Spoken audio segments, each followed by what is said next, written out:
Last little update on the truck. I've been real happy with this project. The only thing I've really had to cut or manipulate on the vehicle itself was my my hole here where I can fill it up, and that's just a rubber membrane right there that will, in the unlikely event of a flashback, that little rubber hose there, the little rubber flapper there will blow out, hopefully. Yeah, that's the only thing I really had to cut up on this truck, that and the hole that goes on the intake. But there's the system down there, and got it all wired up the other day.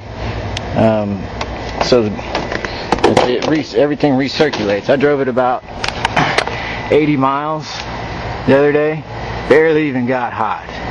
I didn't put a thermostat on it yet. I've got one that I need to install, that I'm going to install in the reservoir. It won't give me a totally accurate reading of what's going on in the generator, but I'll have an idea, a close one, as to where it is as far as the electrolytes go.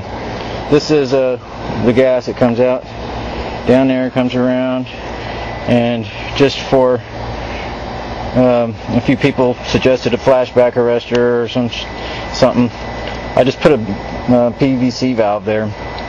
The bubbles that come up in the reservoir here are being deposited there under the surface of this big air pocket that everybody keeps talking about, but it's really about 4 inches under the...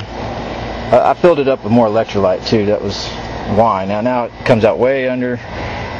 If there was a flashback, I think it would all happen right here, and hopefully not tear up anything. But anyway, so back to the gas line. PVC.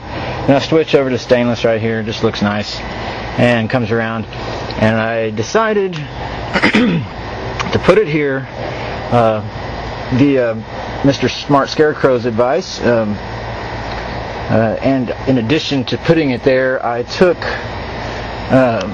one of these. Where'd it go? Gosh. Well, it's a piece of plastic like this one right here, plastic tubing. And basically what I did is I just angled it so it comes inside here on the inside of this thing. It turns and deposits right there at the intake on the inside.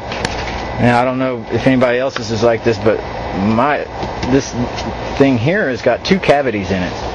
This outside one here has got a very small hole right here and a very small hole right here, and you got this nice big section over here. Now I don't know which one where it's really grabbing the air from. I think this is more like a recirculating thing, and then it's got a big bellow down at the bottom too. But my main concern was I didn't want it to get stuck in this little circulating tube here, so I just directed it right in. I mean, it deposits right there in front of that intake. I sure hope that works okay, and there's not something I didn't think about. So if anybody sees a problem with it being deposited right there in the front, please let me know. So I'm going to put that back on, and we'll go look inside. Voila. Here on the dash, inside my little useless cubby hole, I found a use for it. Boom. Got a nice bright toggle that'll shine me in the face, so I know that it's on, and hopefully I'll remember to turn it off.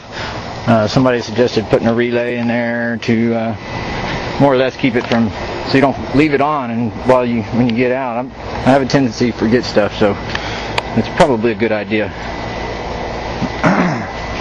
So yeah, there we go. We're already generating. Anywho, that's the latest, the greatest hybrid vehicle. I need an EFI modulator. Who's got one? They want to sell me a working one. EFE modulator.